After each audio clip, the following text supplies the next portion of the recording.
मुझे उत्तर चाहिए, उत्तर चाहिए मुझे। राजवैद्य कहां चले गए? ऐसे ही अदृश्य हो गए?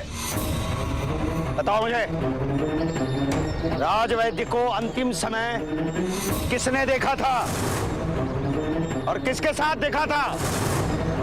अंतिम बार उनका के साथ थे, उनका उपचार कर रहे थे। उसके पश्चात हम में से किसी ने नहीं देखा। लज्जित हूं मैं कि तुम जैसे सैनिक सम्राट की सुरक्षा के लिए खड़े हैं और किसी को कुछ ज्ञात नहीं है कि एक व्यक्ति तुम्हारे समक्ष ओझल हो जाता है और किसी को कुछ सुध नहीं। ये विषय तुम्हारे लिए संदेह का विषय होना चाहिए था, चिंता का विषय होना चाहिए था। इससे पूर्व की यह घटना घटे, आपको सुरक्षा कड़ी कर देनी चाहिए थी। यदि इस समय सम्राट को राजवैद्य की आवश्यकता आन पड़े तो क्या करेंगे हम? अब सुनो, सम्राट की सुरक्षा कड़ी से कड़ी रहेगी और कौन सा सैनिक किस समय सम्राट की सुरक्षा के घेरे में रहेगा यह मैं सुनिश्चित करूंगा। मुझे राजवैद्य चाहिए, कहीं से भी ढूंढो, अन्यथा तुम सभी दंड के पात्र होंगे। तुम सभी को सतर्क रहना होगा, समझे? इन परिस्थितियों को देखते हुए आज रात्रि भोजन के समय मैं सम्राट से पाटलिपुत्र लौटने का निवेदन करूंगा। मेरे लिए चाणक्य ही सबसे बड़ी बाधा है और अगर बिंदुसार तक पहुंचना है तो चाणक्य को अपने मार्ग से हटाना ही होगा।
राजन, हमारे सैनिक अभी वापस नहीं लौटे हैं, परंतु आप चिंता ना करें, मुझे हमारे सैनिकों पर पूर्ण विश्वास है। उन्होंने अवश्य ही श्रमणों की हत्या कर दी होगी। इतना विलंब क्यों हो रहा है महामात्य? कई फंसे होंगे। बहुत ही कठिन मार्ग है, चुनौतीपूर्ण।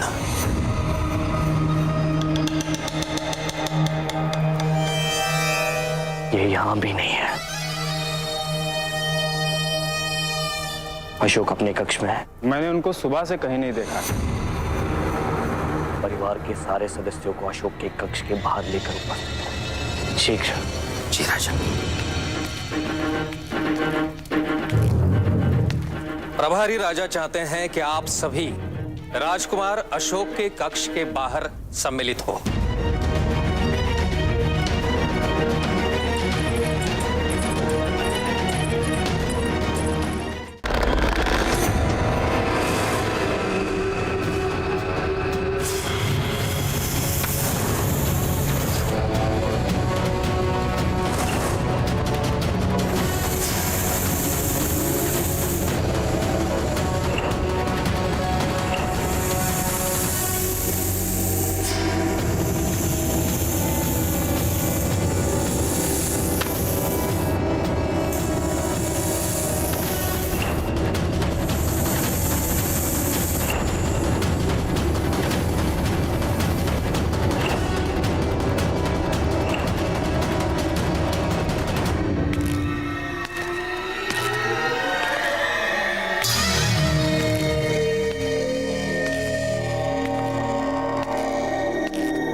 अशोक अपने कक्ष से बाहर आया था?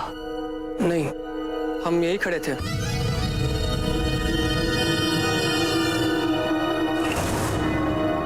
द्वार खटखटाइए।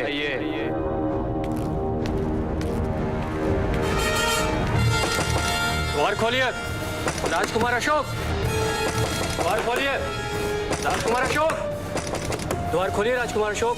यदि अशोक कक्ष में ना हुआ तो सबके सामने उसका सत्य प्रत्यक्ष हो जाएगा। फिर मैं सुनिश्चित करूंगा कि अशोक को राजभवन से बाहर फेंकवा दिया जाए। इसने तो मेरा कार्य सरल कर दिया।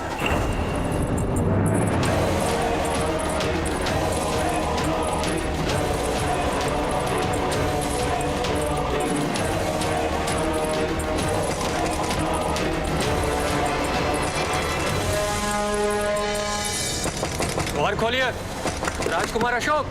क्या हुआ पुत्र सुशी? आपने हम सबको यहाँ क्यों बुलाया? पता नहीं, अशोक द्वार ही नहीं खोल रहा। क्या वो अपने कक्ष में नहीं है? पितृपक्ष हवन में उसका होना अत्यंत आवश्यक है। उसके बिना ये हवन आरंभ नहीं किया जा सकता है। अशोक को भी तो समझ होनी चाहिए ना। उसने पहले ही हम पे लांछन लगा के हमारे परिवार को लज्जित करने का प्रयास किया है और अब विलंब करके वो पुनः राज परिवार को लज्जित कर रहा है।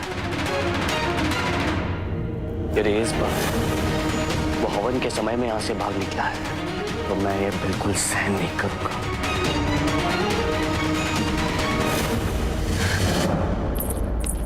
अशोक पुत्र, द्वार खोलिए। अशोक द्वार खोलिए।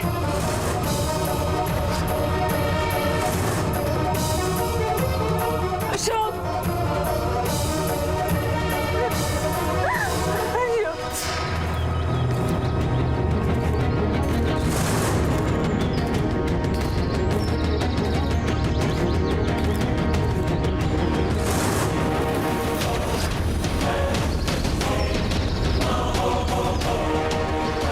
इनके रहते मेरा अपने कक्ष में प्रवेश करना असंभव है। मुझे कुछ तो उपाय सोचना ही होगा। हवन आरंभ होने से पूर्व मुझे वहां पहुंचना ही होगा।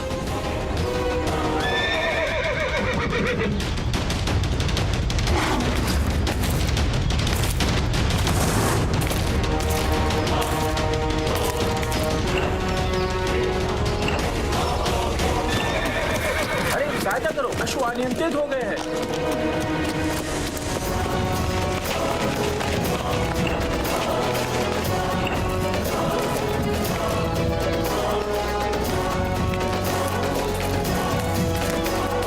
पुत्र, द्वार खोलिए। द्वार तोड़ दिया जाए।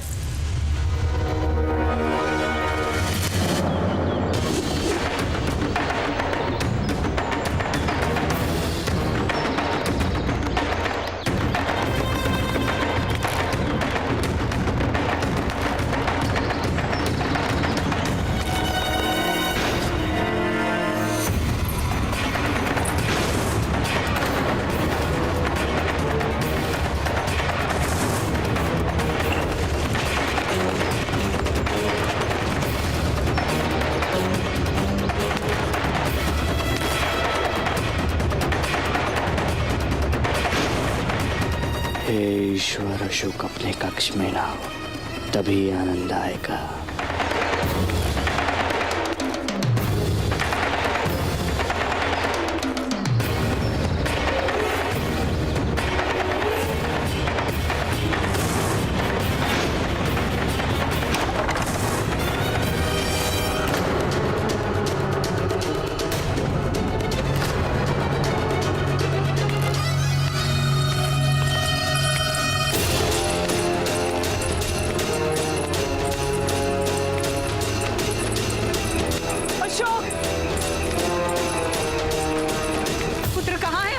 चला गया वो? अशोक,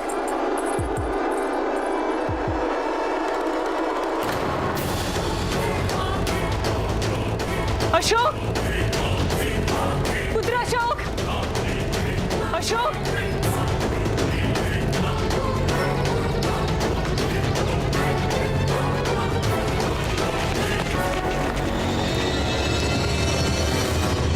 अशोक,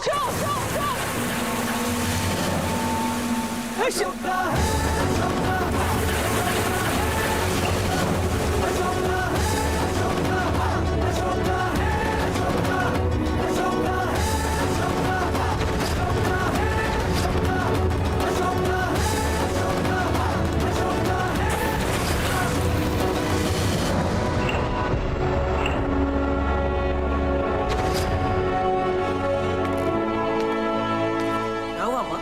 अशोक, आप ठीक तो है ना? अब द्वार क्यों नहीं खोल रहे थे अशोक? माँ मैं तो पितृपक्ष के लिए तैयार हो रहा था, मुझे कुछ पता नहीं चला, कुछ सुनाई नहीं दिया मुझे।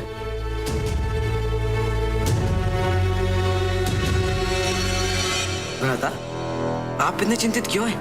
आपने क्या सोचा कि मैं यहाँ से भाग गया हूँ? भूल गए क्या? इतने सैनिकों के होते हुए मैं यहाँ से कहाँ जा सकता हूँ? सबकी दृष्टि प्रतिबल मुझ पे रहती है।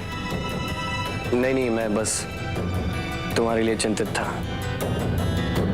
अब बड़े भाई और प्रभारी राजा होने के नाते तुम्हारी सकुशलता और सुरक्षा के लिए मैं उत्तरदायी। अब सब ठीक है, हवन के लिए प्रस्थान करिए। माँ, मैं अपने दूसरे वस्त्र धारण करके आता हूँ।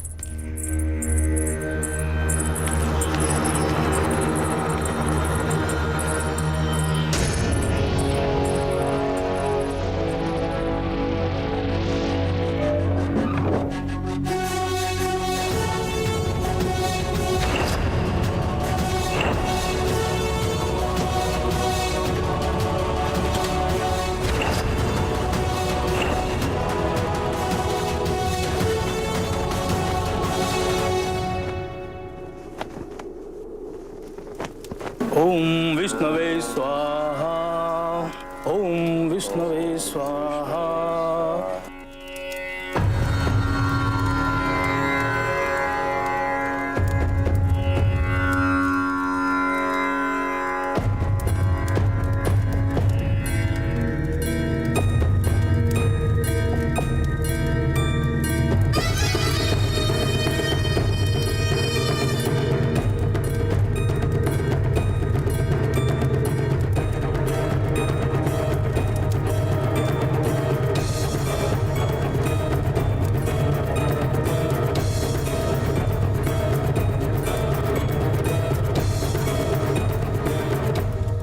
यदि आज सम्राट चंद्रगुप्त मौर्य जीवित होते तो अपने चारों पौत्र को एक साथ पितरों के लिए ये पूजा करते देख बहुत प्रसन्नता होती, विशेषकर उसे देखकर जो निकट भविष्य में उत्तराधिकारी बनकर उनकी प्रतिष्ठा और ऊंचे शिखर पर ले जाने वाला है।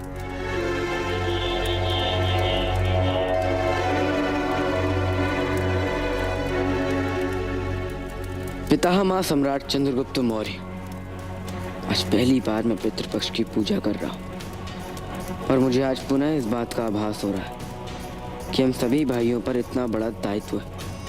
जिस मौर्य वंश की स्थापना पितामह ने की, उस मौर्य वंश की प्रतिष्ठा बनाए रखने का दायित्व। जिस सिद्धांतों पर मौर्य वंश की स्थापना हुई, उन सिद्धांतों का अनुसरण करने का दायित्व। जिस मौर्य वंश की स्थापना पितामह ने की, उस मौर्य वंश की प्रतिष्ठा बनाए रखने का दायित्व। जिन सिद्धांतों पर मौर्य वंश की स्थापना हुई, उन सिद्धांतों का अनुसरण करने का दायित्व। जिस अखंड भारत को आपने अपने रक्त से, अपनी श्वेत की बूंद से सींचा है, उसके संरक्षण का दायित्व, न्याय समानता बनाए रखने का दायित्व।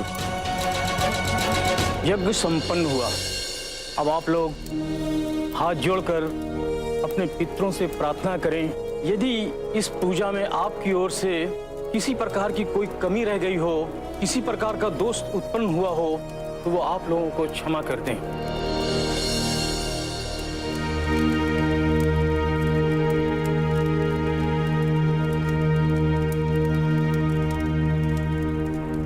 क्या हुआ?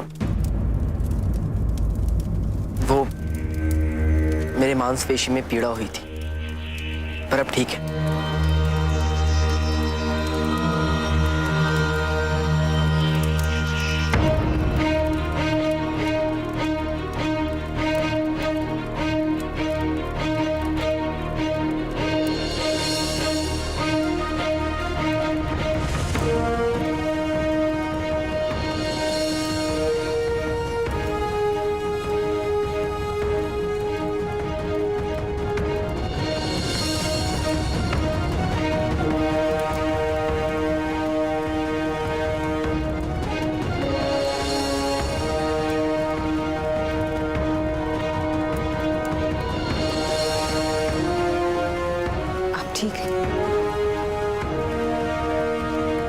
भोजन, कुछ अति महत्वपूर्ण बात है। अब मेरे साथ आइए।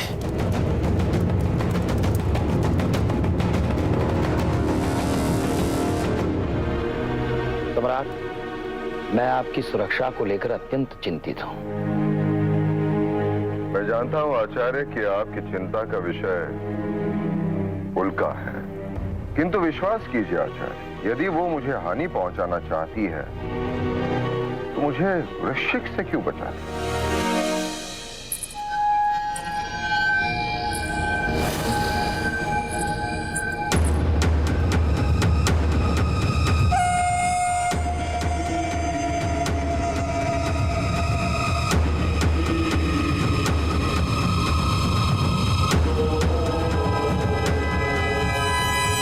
रुकिए सम्राट।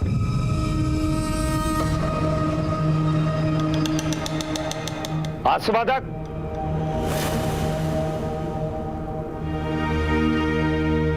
सम्राट, ये आस्वादक आपका भोजन चखेगा। किंतु आचार्य, सम्राट, आपकी सुरक्षा के लिए मैं उत्तरदायी हूं।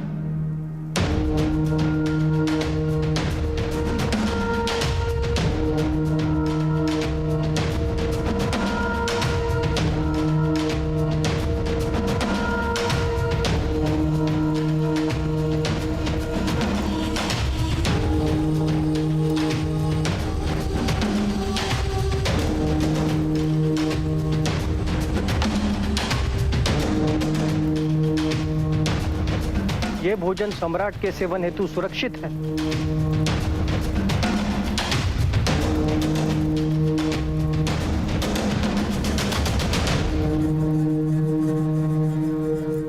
अब तो निश्चिंत हो जाइए।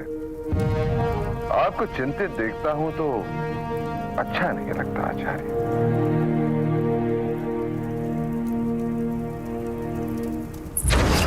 आचार्य चाणक्य, आप भूल गए हैं कि मैं आप ही की सोच की उपज हूँ, इसलिए मैं भली भांति जानती हूँ कि आप कैसे सोचते हैं। मैंने तो भोजन में विष मिलाया ही नहीं था, क्योंकि मेरी योजना तो कुछ और है।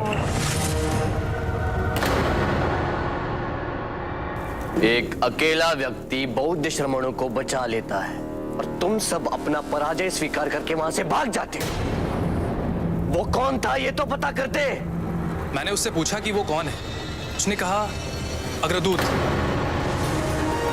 अग्रदूत।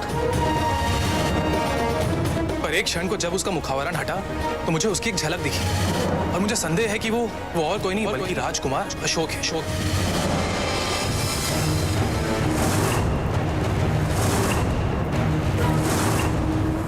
संदेह है या विश्वास? यही सुनिश्चित करने की युक्ति निकाली है मैंने। क्या? मैंने उसके पैर में स्वयं अपनी तलवार से घाव किया है। यदि वो राजकुमार अशोक है और उसके पैर में वही घाव है तो यदि वो अशोक ही निकला तो मैं उसे नहीं छोड़ूंगा।